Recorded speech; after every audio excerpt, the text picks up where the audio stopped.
Colin MacDonald is a freelance saxophonist, composer, and arranger living in Vancouver, BC. A former member of the new music chamber group Ensemble Symposium and the Balinese gamelan Gong Gita Asmara, Colin regularly performs with the Saxophilia Saxophone Quartet, the Cascadia Reed Quintet, and his own chamber orchestra, the Colin MacDonald Pocket Orchestra. He has also worked extensively with Vancouver New Music, the Redshift Music Society, the Arado Ensemble, the Vancouver Symphony Orchestra, the West Coast Symphony, and the Kamloops Symphony. Colin studied jazz arranging with Fred Stride, world rhythms with Glenn Velez and Tricky Sankaran, and Balinese gamelan with Michael Tenzer and Dewa Kadut Alit. With a composition style rooted in the traditions of American and European minimalism, Colin also incorporates elements of rhythmic practices from world music cultures in West Africa, Indonesia, and Latin America. Colin's works have been premiered by the Turning Point Ensemble, Continuum Contemporary Music, Gamelan Gita Asmara, Sekagong Senik Waya, Admari Wind Quintet, the Microscore Project, the Vertical Orchestra, Fringe Percussion, the Yarillo Duo, the Saxophilia Saxophone Quartet, saxophonist Julian Nolan, and pianist Margaret Whitwood. In 2006, he formed his own chamber orchestra, the Colin MacDonald Pocket Orchestra, as a way to present his original compositions for large ensemble. Colin's debut CD, Circle of Wind, containing his chamber compositions for saxophone, was released in 2011, and his hour-long installation work for 16 saxophones, The Sky is a Clock, was released in 2020 on Redshift Records. Here is my interview with Colin MacDonald. My name is Adrian Verdejo, host of the Redshift Radio podcast, coming to you today from my home studio in Vancouver, BC, on the traditional unceded territories of the Squamish, Musqueam, and Tsleil-Waututh peoples.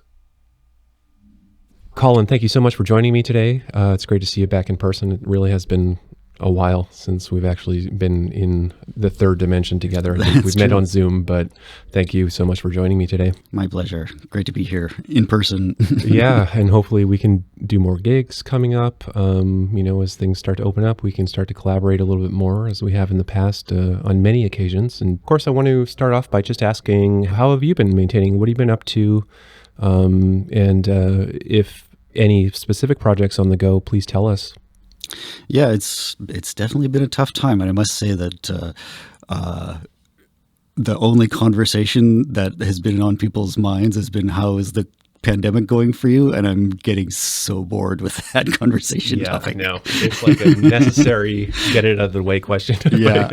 But at the same time, yeah. But yeah, it has had such a profound effect on everybody I know in our business, in our practice.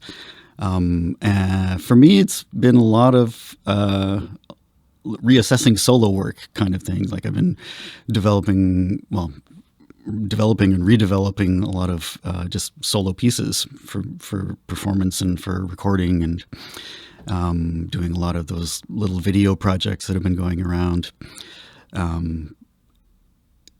Last summer, I guess it was, when things started to open up again, some live performing started to come back, and that was good to sort of make you feel like a real musician again, a needed person in the community, and still trying to get the balls rolling going forward is the main thing right now, is trying to reconnect with all of those opportunities and see what's left out there, and to try and plan for the future. It's still pretty hard to sort of look ahead in 6 months or a year from now, and hopefully that things will still be moving forward and opening up.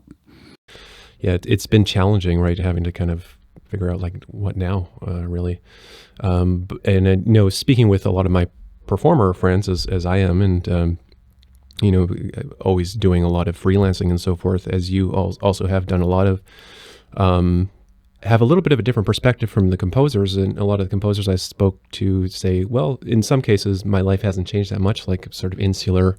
I stay at home and just kind of, I'm by myself all the time and write music and in my head all the time, Mm-hmm. For some, and for some, I think also they need that social connection. And obviously, the act of commissioning requires a sort of connection, interpersonal connection, that you get to know people after concerts and so forth, or just kind of more organically as it would happen in the past.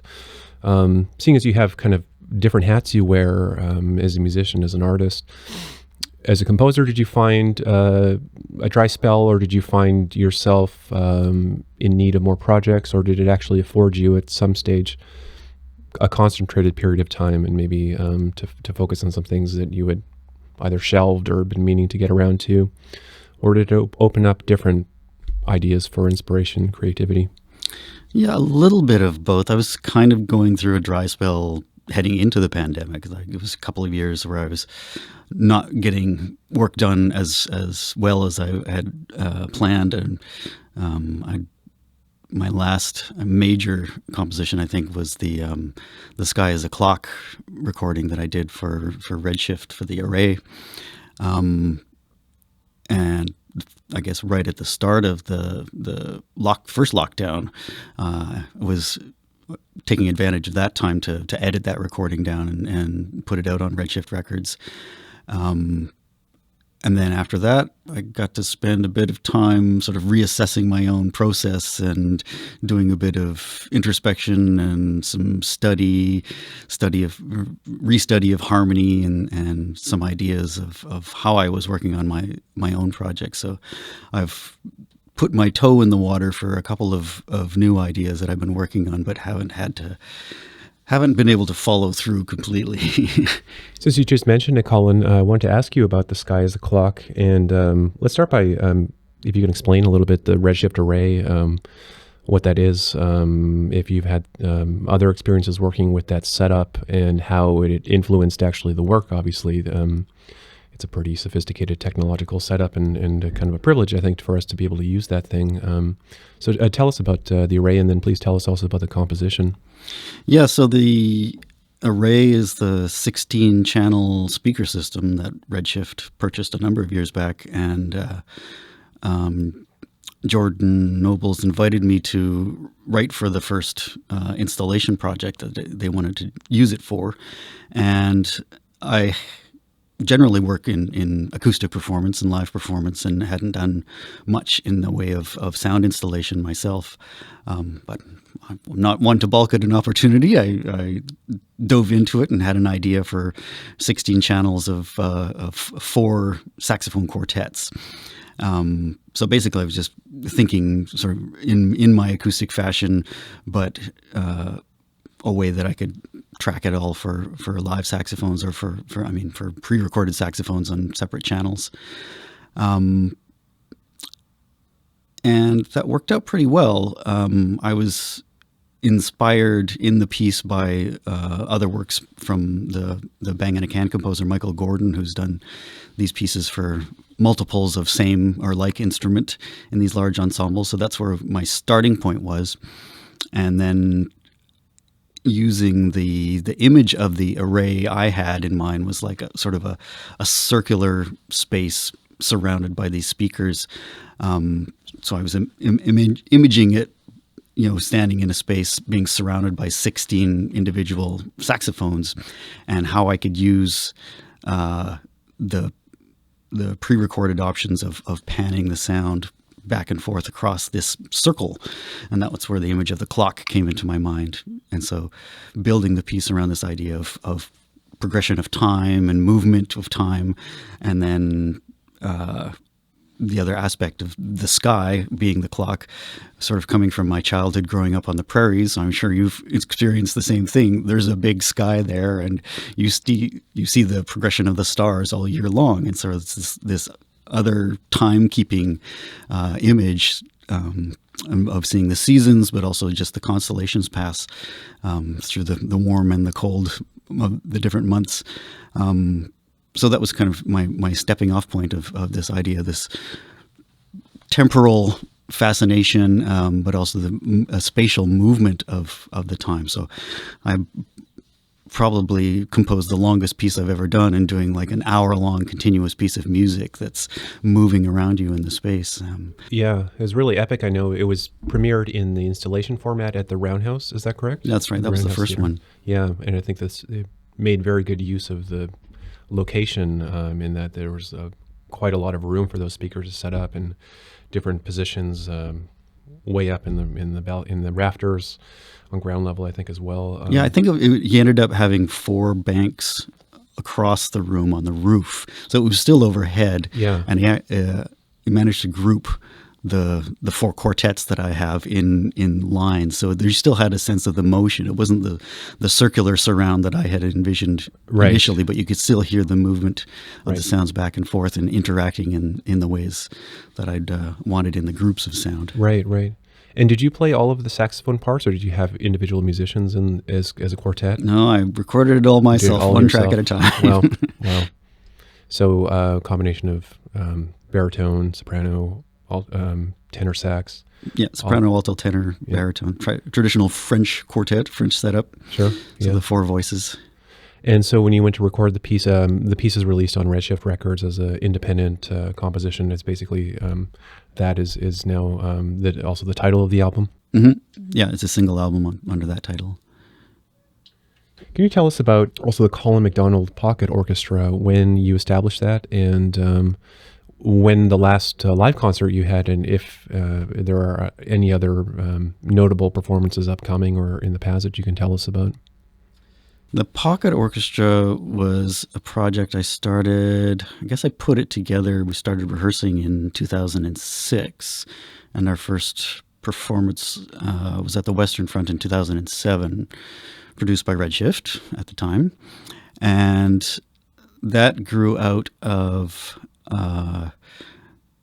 sort of an idea that I had to create my own ensemble to play my own music, similar to the composer-centered ensembles like the Michael Nyman Band or Steve Reich Musicians or the Philip Glass Ensemble, whereas it was supposed to be just me playing or getting a large ensemble to play my own music, and I also wanted to use it to play, those other kind of post-minimalist composers that I was inspired by. So we did, in the early days, we did some Michael Nyman, we did some Graham Fitkin, we did some Terry Riley. And over the years, mostly due to trying to get funding for the group and keeping people in the band involved, I opened it up for people in the ensemble to also write for the group. So we had Jared Burrows, who was playing bass with us. He wrote a piece, and Brad Muirhead, who plays bass trombone, contributed. Stefan Hintersteininger, who played cello, also wrote a couple pieces for us. So it was nice to keep it in-house and keep it local, but still kind of with the post-minimal aesthetic that I had in mind, and that kind of a rhythmic-based tonal ensemble.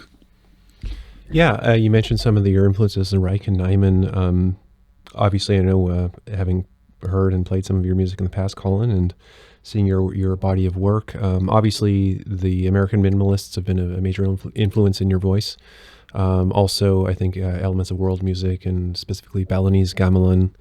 I'd like to know more about those, particularly when and how those areas of influence and study came into your practice. But going back a little bit farther, actually, I'm even more curious about your introduction to the saxophone specifically.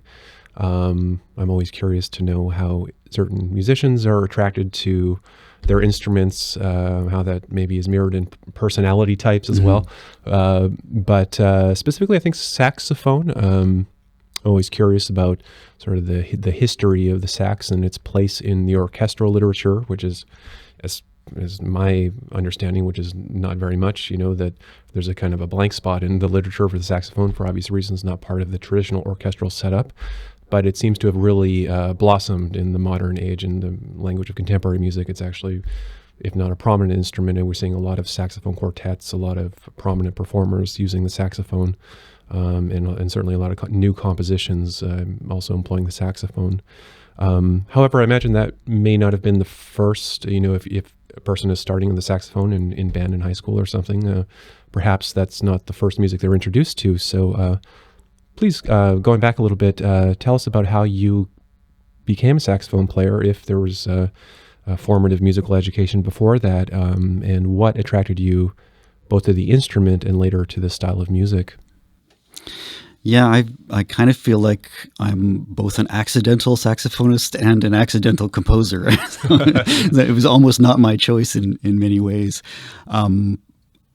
I started saxophone in the school band in grade 4. I was 9 years old. It was pretty early compared to a lot of the school programs now. And I remember at the time, my older brother, who's just a year older than me, were both talking about what instruments to play in band when it was coming up as a choice. He never went into music, but I ended up playing saxophone, mostly because we both thought it was the cool instrument at the time. This was like early 80s or so. And I don't remember any specific music or a specific player I was attracted to, but just like the image of the saxophone was just cool. It is cool, yeah. Stereotypically cool almost, yeah. But it was actually my second choice because I originally wanted to play the viola. There was some string teacher came around with his students to our elementary school at one point and was demoing the the different instruments. And I was really attracted to the depth and the richness of the viola, but it never came up again. It was never offered the opportunity. So I ended up on saxophone in school band, and I stayed playing saxophone all through elementary and high school. Stayed in the concert band, and as well during that time we had the Columbia House Record Club subscription. So I was starting to get my own music. And like 20 CDs for a penny or something. Yeah, exactly. Yeah. Start to build up a collection. My mom had a couple of classical music records, but I started getting my own collection of classical music. So I had some Mozart and some Tchaikovsky and some Beethoven and stuff. So I was definitely into orchestral music at the time, and not aware of any saxophone music in the orchestra. Like you said, it was not part of the Romantic literature. But I guess probably around grade 11 or so, I saw on TV a performance of the Toronto Symphony, and they did something that had saxophone in the orchestra. I just saw a saxophone player stand up and take a bow for one of the solos. I have no idea. I wish I knew what piece it was and who the player was. But at that time, it clicked. I was like, that's what I want to do. I want to play saxophone in a symphony. And that's basically what my training is. But like you said, the literature for the saxophone is primarily contemporary music and primarily chamber music. Sure. But like the last gig that we played on together was with the VSO, and that's really what I enjoyed doing the most. Mm-hmm. Yeah, and what an effective use of a saxophone in that piece, the Kurt Weill Threepenny Opera. It's such fun and colorful writing. Mm-hmm. I guess the obvious question maybe also, why not jazz? I mean, was there a period that you were tempted to go into jazz? I mean, it seems like obviously in classical and jazz are in some ways worlds apart, I think, especially when you pursue the academic route. We basically have to make a choice, it's like you're going to do a jazz major or classical. But seeing as we had so many great voices on the saxophone in the jazz idiom, obviously Coltrane, Delphi, so many wonderful composers from the jazz era and bebop. Were any of those performers kind of influential, or did you flirt at all with jazz at some point? I did a little bit of big band playing when I was doing my degree at UBC, and that was when I got my jazz education, was just playing in big band. And I had a couple of friends who were studying jazz, a couple of roommates that I lived with for a while that was their thing. So they introduced me to a lot of the major players. So I again was sort of a late bloomer or a late adopter of the jazz idiom and the language. And as much as I love listening to jazz and playing swing tunes, doing the improvisation was never a thing for me. I don't know. I just never stepped into the language, was never able to get a real grasp of it for myself. Yeah. And I was always more just an ensemble player. I wanted to be part of the unit that was producing something rather than standing up as the soloist. What introduced you to the Balinese gamelan tradition and other world music influences that we can hear in some of your music? A lot of the world music interest actually stemmed from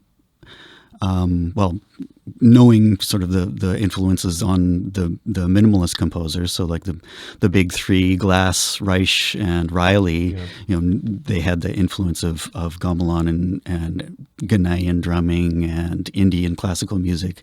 So that was in their bios. So my radar was already on the scene for those kind of things. And then I had the fortune in the mid '90s to catch the last World Percussion Intensive that Sal Ferreras held at Simon Fraser University. So I got to spend a couple of weeks hanging out with Trichy Shankaran and Glenn Velez and Sal and learning, Middle Eastern hand drumming and Indian Carnatic rhythms and some Afro-Cuban rhythms.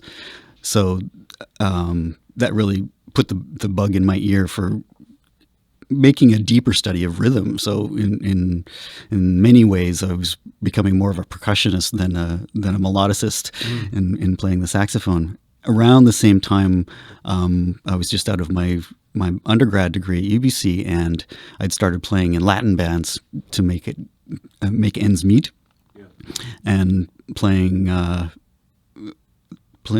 with Orchestra Tropicana mostly, and so we were doing a mix of Dominican merengue and Colombian cumbias and some I guess more like New York salsa. I wouldn't say authentic Cuban salsa, but the New York style of salsa. So I was introduced to those rhythms as well, and thinking and doing transcriptions for the band. So learning about more of that rhythmic approach and different rhythmic and cyclic rhythms in those kind of musics. And then around 2000, 2001, my friend Martin Fisk invited me to do just come to a couple summer rehearsals at UBC for the Balinese gamelan there that he'd been playing with for a couple of years.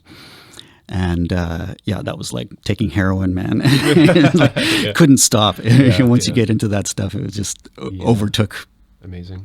And then I spent maybe almost 10 years playing in the gamelan, and went on a couple of trips to Bali doing some projects with Michael Tenzer, the world music teacher from UBC. Oh, amazing. Yeah, great opportunity. Are there pieces, specifically major works by any of those three composers, you mentioned Reich, Riley, and Glass, that you can speak to specifically inspired you either as a saxophonist or as a composer, embracing the language of American minimalism or post-minimalism? Well, the time that I got sort of really turned on to Reich and Riley, no, not Riley. Riley came later. Reich and Glass was sort of in the last year of my undergrad, when our Grove history textbook finally got around to the modern era. Right. And so they had samples of Einstein on the Beach, and I think the Reich sample was Violin Phase. So off I was to the library and pulling scores out and listening to recordings. And Einstein definitely hooked me straight from the get-go. And then it was the early phase pieces of Reich that got me. And shortly after I finished my undergrad, I organized performances of In C and learned how to play piano phase. And the new music ensemble we had at the time, we did music for pieces of wood as well. So playing as much of those pieces that I could come across. But the thing that really frustrated me was that even these contemporary composers that I really loved hadn't written anything for the saxophone. The best that we got was there was eventually a transcription of Reich's New York Counterpoint, which was originally for flute. It got transcribed for saxophone by somebody else, but not by Reich. Right. And he's never written anything. Well, he wrote one early piece for saxophone that was later removed from his catalog for the saxophonist John Gibson, who was part of Philip Glass's ensemble. It was just a short little 5-note phrase that was in one of the early phase pieces, just called Reed Phase. But I guess it wasn't substantial enough to keep in his catalog. So John Gibson recorded it once, and nobody else has ever done it since. That is really a surprise to me to hear that Reich has nothing in his catalog with saxophone other than this. No, he sticks to fairly standard orchestral instrumentation, and he admits a love for John Coltrane and jazz. Yeah. But I think that's more from just the harmonic underpinnings of what they're doing in the modal improvisations they were doing. Interesting. And he himself is a drummer. He's a drummer. Yeah, So. sure. It doesn't come to him as a primary instrument. Tell us about your work with Saxophilia, Colin. I know that you have one recording and one also that you're in production. How long have you been playing with that group? And please tell us about the members as well. Yeah, Saxophilia Saxophone Quartet is a project we started back in 1996. And we've still got 3 out of the 4 original members going.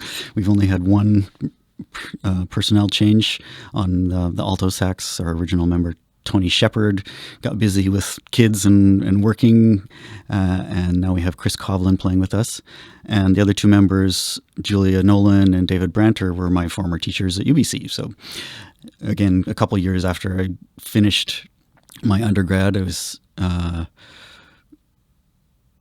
I was playing in a little mixed chamber ensemble called Ensemble Symposium, and I know that Julia was trying to get a quartet going, and she'd gone through a couple of different iterations with former students and different colleagues. And then we tried with me and her, at that time, master student, Tony, and the personalities just finally clicked. And we worked together really well at that time. And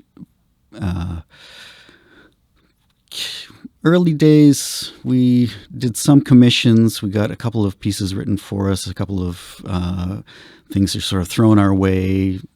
We got some Canada Council money for one composer early on.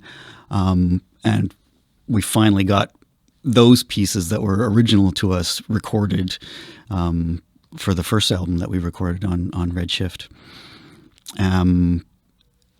Our performing history has been kind of spotty because there's not that many opportunities around here, for one. So a lot of our performances have just been at the university chamber music series, and a lot of playing at the what we call the university level saxophone conferences that have been going on across Western Canada for a number of years. We play for NASA, the other NASA, the North American Saxophone Alliance. Oh, the other NASA. Yeah. Interesting. Okay, I'll have to look that one up. And obviously, playing in a quartet like this, also championing new music, has offered you some opportunities, I imagine, as a composer to write for the group, perhaps arranging as well. Tell us about some of the pieces you've written specifically for that ensemble. Yeah, my first saxophone quartet, which is recorded on my own solo debut CD, Circle of Wind, that's a piece called Prana, and that is very much sort of a hybrid between the Reich and Nyman styles. Lots of little phasing cells, and then sort of almost a Passacalia kind of harmonic series that just develops going around. And that's probably one of my best-selling pieces as well. Okay, yeah. It's been pretty popular in the saxophone world and keeps coming back, and is very popular in concert. We played it last summer, and it got a good response. And then it took me years and years for me to come up with another piece. Again, I find writing for the people that I play with and the people that I know very well more difficult than writing for strangers, because I want them to love me still. Yeah, you do have to work with them. That's right. Yeah. So my second saxophone quartet is actually for 12 saxophones, not too dissimilar to the big installation piece, but more of a standard length, about a 3-movement, 10-minute piece for 3 saxophone quartets called the Triple Sax Quartet, an obvious nod to Steve Reich's triple quartet for string quartets, but also done in a similar way where we're playing live with one quartet against 2 pre-recorded groups. And we actually had the fortune of playing that piece with 3 full quartets again at one of these conferences in Edmonton a few years back. Oh, amazing. Yeah. And how long have you been working also with the Cascadia Reed Quintet, Colin? Please tell us about your history with that ensemble. Yeah, Cascadia Reed Quintet is a group I formed I think around 2014. So it's going on 6 or 7 years that we've been together. Reed Quintet is at least in classical music terms, is one of the newest genres or instrumentation groupings of traditional instruments, but in a new light. Yeah. So opposed to the standard wind quintet, which is the orchestral subset of the wind section, we get rid of the flute and the French horn, and then keep all of the instruments that are sound producing on reeds. So oboe, bassoon, clarinet, bass clarinet, and saxophone added in as like an orchestral saxophone into that mix. And it works really well because you get that blend of all the same kind of reedy timbres that are going on, but also a nice breadth of ranges. And a couple of us, the oboe sometimes will double on English horn, and I will double on soprano and alto saxophone. So we get different color and range combinations in that one. And that's based off of a group from Amsterdam that started it back in the late 80s. And when I formed the group, I was aware of some of the repertoire that had been around, and I somewhere online I saw the website for this group, and that they had a catalog of their own arrangements that they were starting to sell, so I could generate some repertoire and start putting a group together. And I thought, well, saxophone quartet is nice, but I want to play with other instruments and not just with saxophones. Yeah. So found some local musicians who are really good. A.K. Coop on clarinet, Maria Chernoff on oboe, Olivia Martin on bassoon, and we ended up recently with Christopher Lee on clarinet. He's the principal from the Nanaimo Symphony. It seems through our conversation here that there's been really a lot of music produced, probably relatively in the last 50 years or so for the instrument. Mm-hmm. But previous to that, I seem to remember hearing that, in some sort of extended circumstances, the saxophone has been used by some famous composer at some point in literature. But enlighten me, please. Let us know if there are some key pieces featuring the saxophone in the classical or orchestral literature that are important. Yeah, there are a few standards that are trotted out most seasons, at least once or twice a year. So the saxophone was invented in the early 1840s, and Adolphe Sax at the time was mostly a clarinet player, but he could play many other instruments, and he was fine-tuning the bass clarinet and fiddling with French horns and other instruments.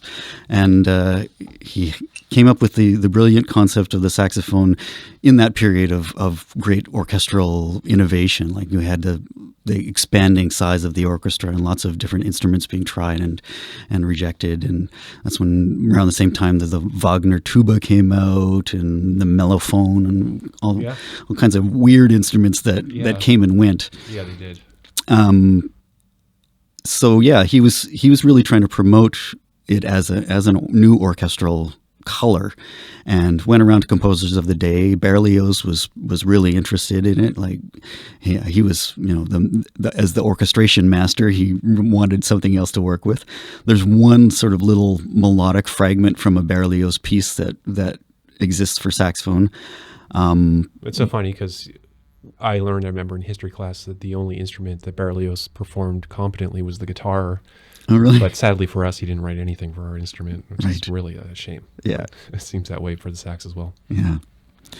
Yeah, so it didn't get picked up mostly because, sax was getting a lot of pushback from the other instrument maker guilds in Paris at the time. He was a foreigner. He was a Belgian working in foreign waters. So it's like his life is actually pretty fascinating. He got all kinds of assassination attempts. Really?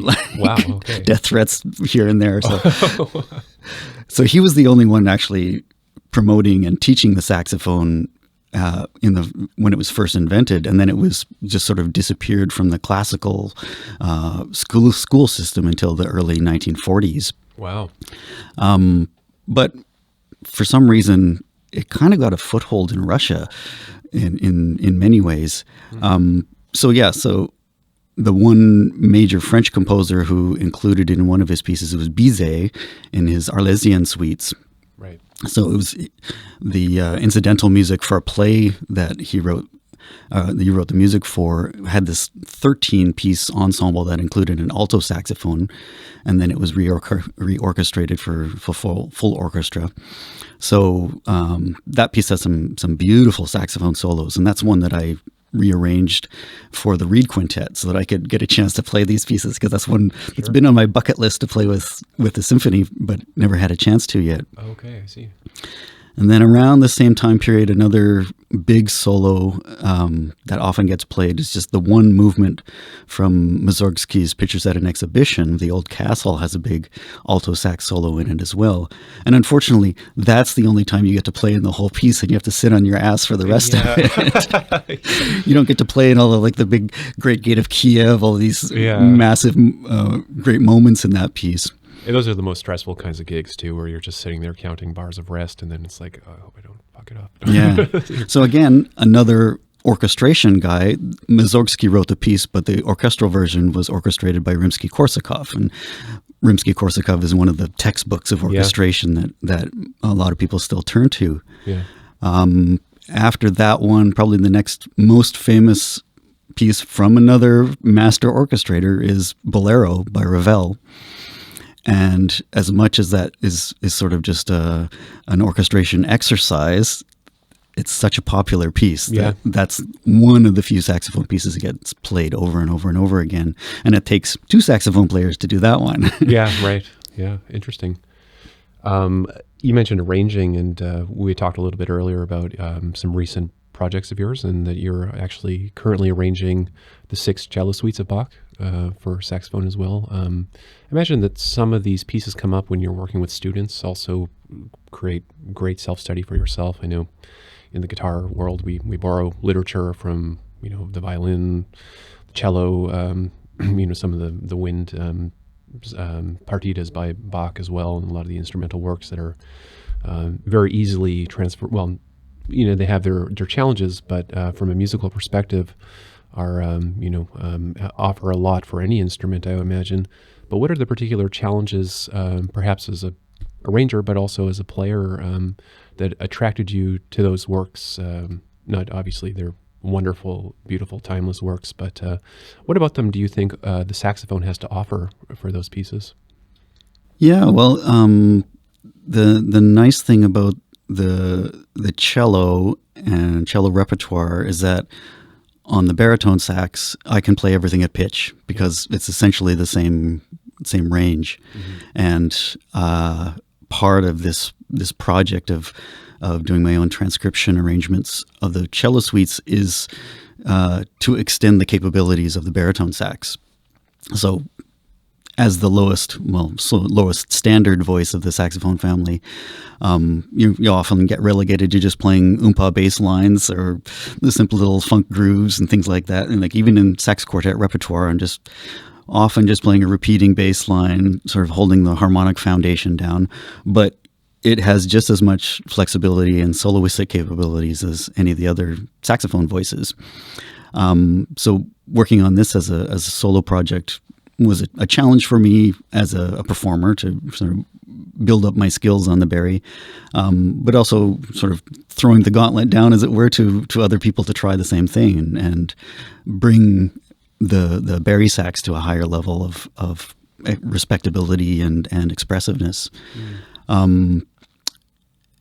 I've been playing transcriptions as you have, on standard repertoire since I started studying. So because the original saxophone repertoire only starts maybe as far back as the 1920s, a lot of our training repertoire is transcriptions of flute and oboe repertoire that fits the range well enough, and you might have to adapt the key a little bit. But we're playing with those other wind pieces. So playing off of transcriptions is something is very natural and makes sense to me. And the Bach suites, again, they're so popular, and they're so popular on so many different instruments, and they work so well on different instruments that, it didn't make that much of a big leap to play them on the baritone sax and at pitch. Yeah. and try to approach them, I guess, kind of like a Baroque musician would. Like, there was so much flexibility in the Baroque period for adapting music to different instruments and saying, how can we take these same notes and harmonies and bring out the idiosyncrasies of this other instrument and the way it plays and what kind of sounds it can get out. Yeah. How can I make this music sound like it was written for the saxophone without going too far off of the notes that are actually on the page? Sure. So adapting, how am I going to play these double and triple stops, these big sweeps of chords, and how am I going to pull this melody out and phrase it like a breathing wind musician? Where am I going to put my breaths to make sense within the music? And then the biggest challenge, just technically playing, is the sixth suite, which goes so high into the cello register that I have to extend my own range and playing the extended range of the baritone sax, which not a lot of people have done yet, but it's it's becoming more and more of a thing. It's like I'm part of that mindset that everybody's diving into at the same time. How do you work with young students? Obviously, them knowing a little bit about your practice as a musician, as a composer. Do you take it as a duty to introduce some of this repertoire to your students, or do you find that perhaps depending on age, like you mentioned, a lot of school band kids and so forth, but there must be some like-minded saxophonists out there, also musicians. Do you also perhaps work with composers as part of your educational practice as well? But tell me a little bit about your work with students on your instrument. Yeah, I haven't worked with any other composers in developing educational repertoire. That would be a good thing to explore. But yeah, I try and open the doors, as it were, doors of their minds to the possibilities. Most students, when they come to me, primarily know saxophone as a jazz instrument and have never heard classical playing.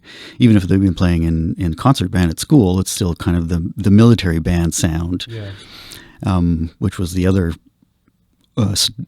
early beginnings of the saxophone after its invention. It didn't get picked up by the orchestral community, but it really got latched on by the military bands and the marching bands. So that's the sound that people generally know, but that's just part of the brass kind of ensemble sound, and it doesn't really have its own voice out of that blend, out of that mix in the concert band. So yeah, trying to educate students about a classical tone and classical repertoire on the saxophone and how that's different from a jazz sound or the pop sound can be a real challenge, just to getting them to open their ears. But then you can really introduce them to such a swath of repertoire through transcriptions and original stuff. So when I've had students who are a little bit more motivated and are interested in like the Royal Conservatory program, then you have a few more markers that you can hit in terms of levels of repertoire, and then choices of things that you can introduce them to that they would not necessarily come across otherwise. And it's nice. I've had some people who really dig in and have carried through on the RCM syllabus to the higher levels, so they are playing the original contemporary stuff, or at least repertoire from the 50s, 60s, 70s, and starting to get into some outside sound effects pieces and real like timbral experimentation. And sure. In someone who's in high school, that's a real stretch. Yeah, absolutely. Was there a point where you start to kind of see that the classical world was more embracing the saxophone as an orchestral instrument and as a kind of a standard, a viable instrument that you could study classical music with? Yeah, the conservatory system in France, at least, picked it up in the early 40s, and North America probably wasn't until the 50s or 60s that it started being taught in some of the major schools in the States. I'm not sure in Canada when it would have been. Maybe in Toronto they would have started at the U of T probably in the 80s. And UBC only got their program going in the sort of mid to late 80s. When I started in 88 doing my undergrad at UBC, I started with Julia Nolan in her first year of teaching there, and she was taking over for David Branter, who had gone off to do his doctoral degree. So he had started teaching only a few years before. So it was still just the mid '80s when the saxophone program started there at UBC. Wow. Okay. Yeah. So fairly recently, actually. Yeah. So when I was studying, there weren't a lot of classical saxophone players around, in Canada or internationally. Now they're everywhere. I mean, it really exploded through the 90s and the early 2000s. And there are so many good players around. Yeah. Yeah. If you just do a quick search on YouTube, and you'll get your socks blown off with how good, musical and technical facility, just how they're continually pushing the envelope, to the level of those violin virtuosos that everybody knows. Yeah. It's really scary how good people are these days. It's amazing. I know you mentioned your work with Saxophilia, and I believe you mentioned that you have another album in progress, in production. Is that right? Yeah, it's been one of our pandemic projects to stay together and stay sane, playing and rehearsing together. But yeah, we decided after the first one, we still had a couple of pieces in our repertoire from local composers. There's a major work from Fred Stride, the jazz composer, that he wrote a number of years back, and we've been playing for a few years. And we had another piece that was fairly new to us from a young Montreal composer, Beatrice Ferreira. And so we decided, okay, what are we going to do with these things, and how can we make another recording around it?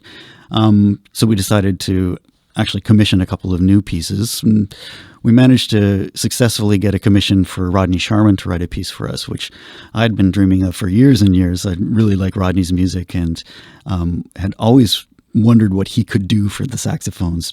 He'd written a couple of small little fanfares for me ostensibly, but they were for the one of the ISCM, International Society of Contemporary Music festivals, a number of years back, maybe back 2007, I think it was. And that was the only thing he'd ever, well, no, let me adjust that. He'd written one other ensemble piece that had an alto saxophone in it, but I've never heard it. Oh. But nothing specifically for showing off the saxophones. So I really wanted to sort of knock on that door and push that envelope open. So the concept of this second CD, we took the title from Fred Stride's piece, which is called Metamorphosis. And my concept of choosing the repertoire is figuring out repertoire that push the boundaries or push the saxophone into places that we, at least as an ensemble, weren't used to going. So going into Rodney's repertoire, it's a sound world that we're never playing in, that kind of delicate, really sensitive timbral zone. Whereas a lot of the stuff, whether it's jazz transcriptions or some of the post-minimalist stuff, a lot of the music that we play is just this like heavy groove ridden rhythmic feel. Even some of the older classical French repertoire, has this really homogeneous sound. It's really dense, dense counterpoint and a lot going on, but really strict time. Actually, I did want to ask about, as a composer, when you write, and obviously you've written so much saxophone music, but do you start on the saxophone with your ideas and sketches? Do you use a keyboard? Or is it a sort of a concept in your head and you determine instrumentation later? I'm curious about how you use your own instrument. If I'm writing for saxophone, I will generally start on the instrument. But when I'm writing for other groups or mixed ensembles, I'll sit at the keyboard and knock around ideas that way. Yeah. But I don't generally just sort of sit down and write just to get ideas flowing. I think I mentioned before, I'm an accidental composer. I started writing because I was interested in minimalist music, but there wasn't any for saxophone, so I figured, okay, I got to write it myself. Yeah. Right, here we go. Yeah. So I would only write pieces that I was going to be playing because that was the outlet I had. So solo pieces, small chamber ensemble pieces, but anything that I was playing in and had a saxophone as part of. It was only much later that I started writing for other people, getting some commissions, writing for ensembles that weren't me or didn't have a saxophone. And so, yeah, I was just sitting down at the piano and trying to figure out ideas based on what I knew of orchestration and the sounds of those instruments, and just sitting at the piano, fixing the ranges, putting the tape on the keyboard. It's like the clarinet can play from here to here. Yeah, absolutely. You mentioned how you and Jordan Nobles go so far back, and you started your kind of journeys, academic musical journeys together. And obviously in recent years, you've collaborated with Jordan quite a lot. And I know that you just recently recorded something with him at the CMC. And also in general, I think you've been involved in a few other recordings during the course of the pandemic with some of our friends. So please tell us about, perhaps starting with the most recent recording you did with Jordan, and when and where we can view that. When, I have no idea, because you know how editing goes. Yeah. But where will be on the Redshift video site, I guess, the Redshift Vimeo page probably. So yeah, Jordan has been great in supporting the whole community here throughout the pandemic, and jumping in right at the start with the unaccompanied video series through the CMC. And I was happy to be part of that right near the start.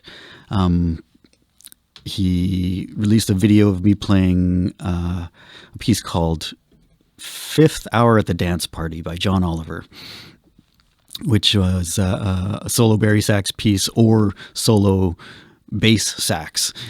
He originally wrote it for a bass sax player, French guy named Serge Bertocchi. And that was a piece that I just added to my repertoire because I think January of that first year, I had just finished a program that I called Low Pressure Systems, all solo bari sax pieces. And John Oliver came to that performance at Douglas College, and he'd given me Fifth Hour years before, and he was again, trying to nudge me to play that piece on add it to that same kind of program.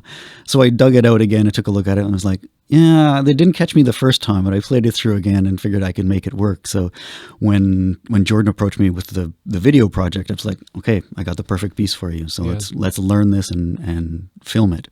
Oh, great. And support John as a Canadian composer as well. That was part of the CMC mandate, is doing all Canadian releases. Yeah, absolutely. I can't remember how many solo videos were produced, but it was really a huge project that unfolded.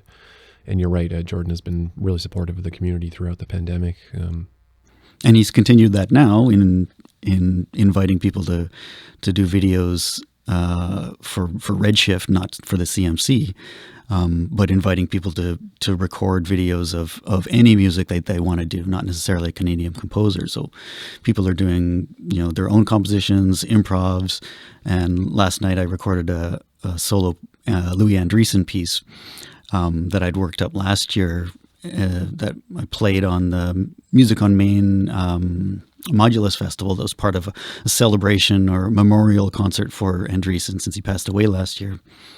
So it was a piece that I'd been poking around with, originally written for solo oboe, but fits really well on soprano saxophone.